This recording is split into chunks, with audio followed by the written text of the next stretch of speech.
16절에서 18절까지 우리 한 번 더 이 말씀을 읽겠습니다. 우리 다 같이 읽겠습니다. 시작. 우리가 기도하는 곳에 가다가 점치는 귀신 들린 여종 하나를 만나니 점으로 그 주인들에게 큰 이익을 주는 자라. 그가 바울과 우리를 따라와 소리질러 이르되 이 사람들은 지극히 높은 하나님의 종으로서 구원의 길을 너희에게 전하는 자라 하며 이같이 여러 날을 하는지라. 바울이 심히 괴로워 돌이켜 그 귀신에게 이르되 예수 그리스도의 이름으로 내가 내게 명하노니 그에게서 나오라 하니 귀신이 즉시 나오니라. 아멘. 오늘도 주의 전을 찾으신 여러분 모두에게 하나님의 은혜가 함께 하셔서 그 은혜로 오늘 하루의 삶도 잘 주시며 살아가는 복된 날 되어질 수 있기를 주님의 이름으로 축복합니다. 지금 읽었던 말씀은 지난주에도 한번 우리가 나눴던 말씀입니다. 이 말씀을 통해서 우리에게 주시고자 하시는 하나님이 또 있다고 생각되어져서 한 번 더 생각해 보려고 그러는데, 본문의 말씀을 통하여 우리에게 전하시고 싶은 하나님의 뜻 첫 번째는 기도는 꾸준히 해야 한다는 것을 다시 한 번 더 우리에게 말씀해 주는 것 같아서 말씀 나누려고 그래요. 이 말씀은 여러 번 말씀드렸습니다. 우리가 기도는 꾸준히 해야 된다. 하다 말다 그러지 말고 바보 천치처럼 하나님과 늘 함께 하는 시간 가져야 된다는 것 한 번 더 나누려고 그래요. 오늘 본문 16절 전반부에 보면 이런 말씀이 있어요. 하루는 우리가 기도하는 곳으로 가다가 라는 말씀이 있습니다. 여기서 우리는 바울 일행을 말하는 거죠. 기도하는 곳으로 가다가. 바울과 그의 일행은 왜 기도하는 곳으로 갔을까요? 전도자의 입장에서 보면 전도하기 위해서 갔을 거라고 생각을 할 겁니다. 그렇다면 여러분, 전도해야 할 대상이 기도처에 있을까요? 전도하는 사람, 전도를 받아야 할 사람들이 기도하는 곳에 있겠느냐는 거죠. 기도처에 있는 사람들은 이미 예수를 믿고 있는 사람들. 그래서 기도하고 있는 사람들이 모인 곳이 기도처잖아요.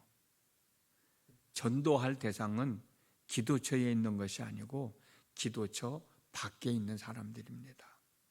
그렇기 때문에 바울과 그의 일행이 기도처로 간 것은 전도하러 간 것이 아니고 기도하러 갔을 것이다. 그렇게 우리가 이해할 수 있잖아요. 기도처에는 예수 믿고 기도하는 사람이 모여 있는데 바울과 그의 일행, 전도하는 사람들이 기도처에 간 것은 전도하러 간 것이 아니라 이들도 기도하려고 기도처를 찾아갔을 것이다. 예수님을 믿고 구원받은 하나님의 사람이라면 하나님의 사람으로서의 삶을 제대로 잘 살아가야 할 책임이 있고 의무가 있어요. 저도 예수 믿고 구원받은 사람이고 여러분들도 예수 믿고 구원받은 사람들이라면 하나님의 사람으로서의 삶을 제대로 잘 추스리며 살아가야 할 책임이 있습니다. 그 의무가 있는 거예요. 그 책임과 의무를 제대로 잘 감당하며 살아가기 위해서는 반드시 하나님의 은혜가 필요합니다. 하나님이 주시는 지혜가 필요하고 하나님이 주시는 능력이 필요하고 하나님이 주시는 권능이 필요하고, 그런데 여러분, 하나님이 주시는 은혜를 받고 지혜를 얻고 능력을 얻고 그 수단이 뭐냐면 여러 가지가 있지만 기도하는 거예요. 우리는 기도하면서 그런 은혜를 입는 거예요. 하나님 앞에 기도하면서 때로는 지혜도 얻고 때로는 능력도 얻고 때로는 권능도 얻고, 그리고 하나님의 사람으로서의 삶을 책임감 있게 의무감 있게 살아가게 되는 거거든요. 그래서 우리는 꾸준히 기도해야 돼요. 어제도 목사님 설교하실 때 예배자로서의 삶을 살아가는 기쁨이 있어야 된다고 그러는데 맞아요. 그런 삶을 살아갈 때 우리는 하나님의 사람으로서의 책임과 의무를 감당할 수 있는 거죠. 제가 가끔 이 시간 여러분에게 소개해드렸던 히브리서 4장 16절 말씀입니다. 그러므로 우리는 긍휼하심을 받고 때를 따라 돕는 은혜를 얻기 위하여 은혜의 보좌 앞에 담대히 나아갈 것이니라. 우리는 하나님으로부터 긍휼하심을 받고 때를 따라 돕는 은혜를, 그 은혜를 얻기 위해서 은혜의 보좌 앞에 나가야 되는데 어떻게 나가느냐? 담대하게 나가라는 거예요. 그게 뭐예요? 은혜의 보좌 앞에, 하나님 앞에 기도하는 삶을 꾸준히 살아가라는 겁니다. 그렇습니다. 우리는 하나님의 은혜와 지혜와 능력과 권능을 덧입기 위해서 늘 기도해야 되는 거예요. 그런데 여러분, 이 기도를 우리가 하다 말다 해서는 안 되잖아요. 쉬어도 안 되잖아요. 할 수 있는 한 꾸준히 해야 된다는 거죠. 기도는 호흡이라고 이야기하는 사람이 있어요. 그만큼 기도는 쉬지 말고 해야 된다는 거죠. 여러분, 숨을 쉬다 말다 할 수 있는 건 아니잖아요. 바쁘다고 숨 쉬는 것 멈출 수 있어요? 피곤하다고 숨 쉬는 것 멈출 수 있어요? 우리가 늘 숨을 쉬어야만 살아갈 수 있듯이 기도도 마찬가지다. 기도도 우리가 숨을 쉬는 것과 마찬가지다. 그러니까 아무리 바빠도, 아무리 힘들고 어려워도, 피곤해도, 내 기분이 어떻든 숨을 쉬어 살아가듯 기도하는 것도 그리 해야 된다라고 하는 것이죠. 기도는 무슨 일이 생기고 무슨 일이 있어야만 하는 것으로 생각하는 사람들이 참 많은데 그러지 않아요. 밥 먹듯이 해야 될 게 기도입니다. 우리가 기도 자리에 할 수 있으면 나와서 기도해야 되지만 내가 특별한 사정이 있어서 기도 자리에 못 나와도 있는 자리에서 기도는 해야 되는 거예요. 하나님과 소통한, 하나님과 교제하는 시간은 항상 가져야 되는 거예요. 기도를 통하여 하나님과 교제를 나누고, 교제를 나누면서 은혜를 잊고 성령 충만함도 있고 하나님의 뜻도 알고 하나님의 지혜도 얻고 능력도 얻고, 그리고 그 뜻에 순종하며 살아가는 것, 그게 우리들이 살아가는 삶의 방법 중에 하나인데, 이 기도를 하다 말다 하고 때로는 중단도 하고,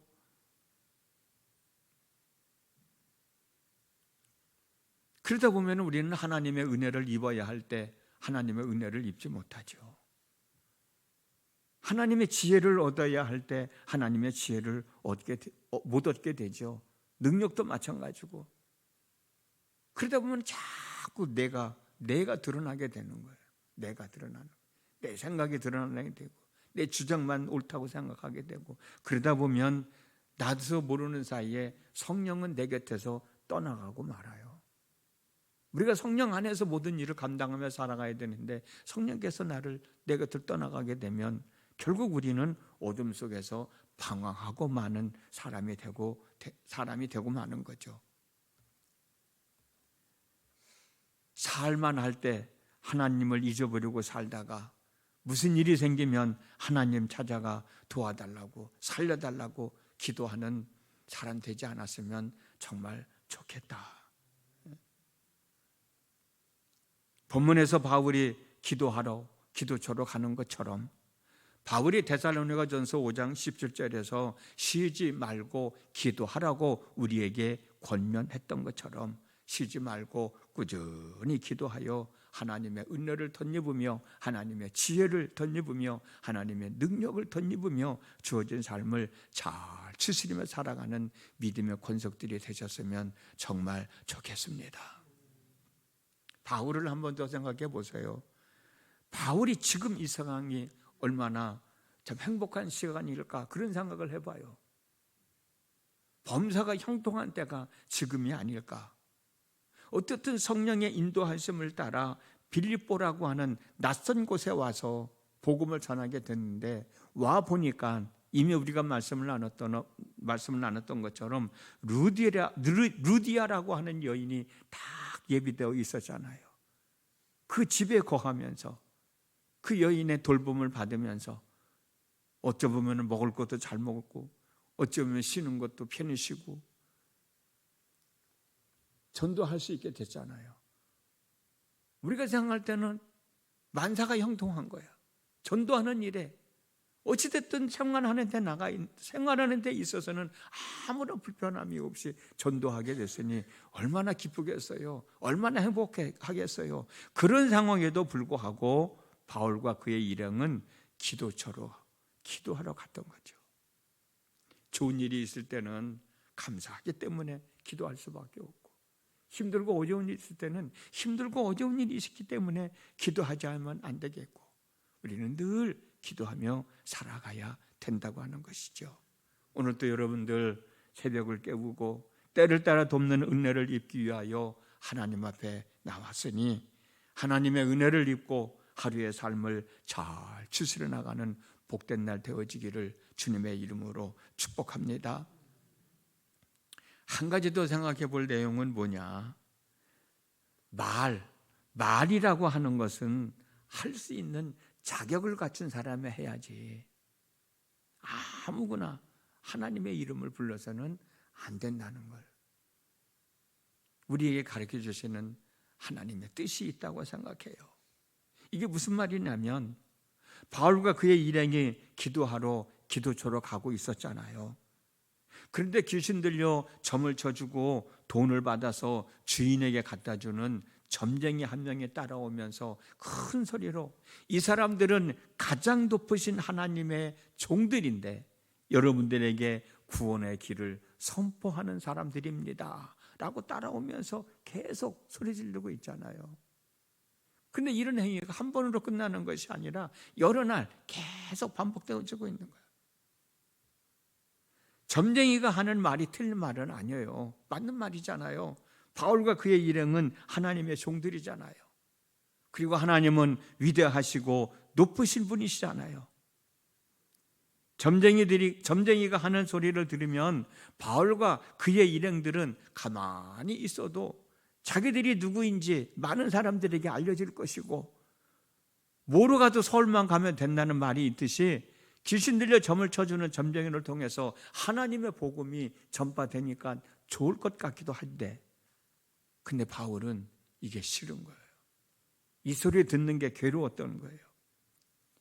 귀신 들려 점을 쳐주는 사람에 의해서 하나님의 이름이, 하나님의 존재가 거론되는 것 자체가 싫어졌고, 자기들의 이름이, 자기들의 존재가 드러나는 것조차도 싫어했던 거고, 그래서 우리가 지난주에 말씀을 나눴던 것처럼 이들을 향해서 나사렛 예수 그리스도의 이름으로 내가 너에게 명하노니 나오라고 선포했던 것 아닙니까?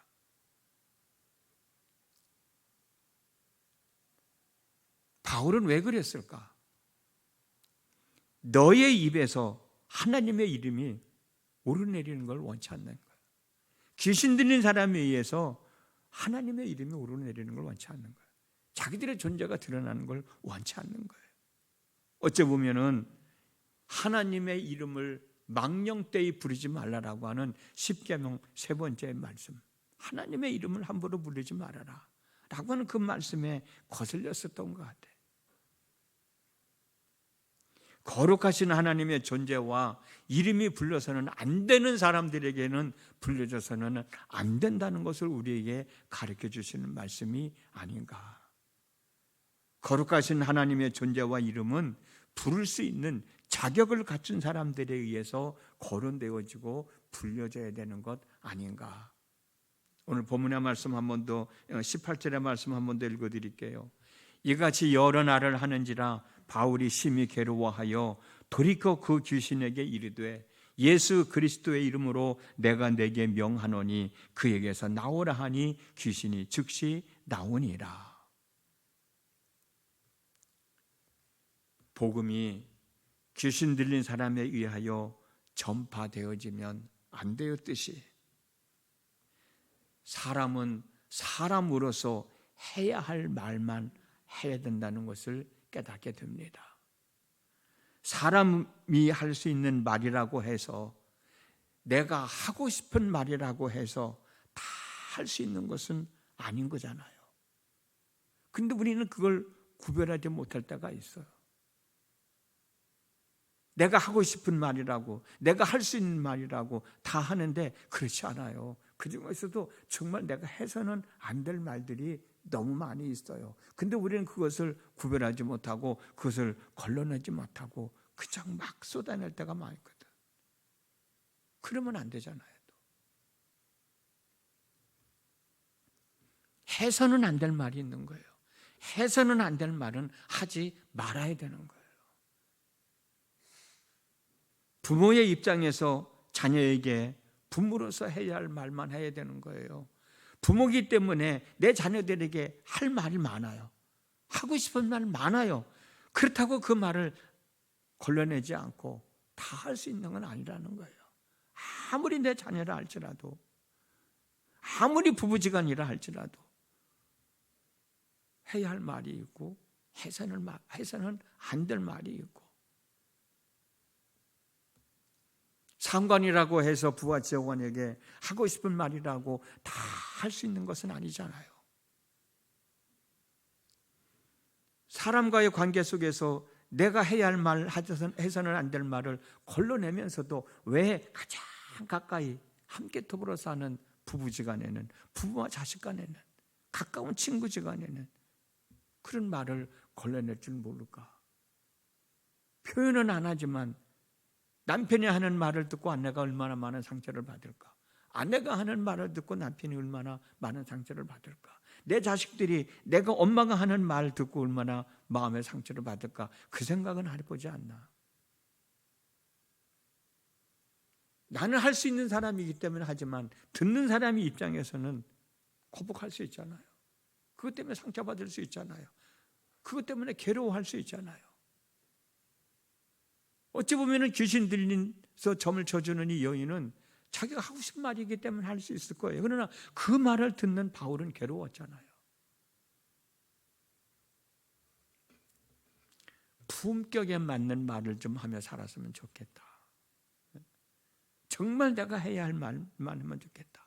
말이 많으면 허물을 면키 어렵다고 그랬는데, 쓸데없는 말 하는 것이 아니라 정말 내가 할 말만 하면 그만큼 내 말에 힘이 실리고 무게감이 실리고 내 말에 중심감이 잡히고, 그런 말을 하면 사람 결코 우습게 보지 않아요.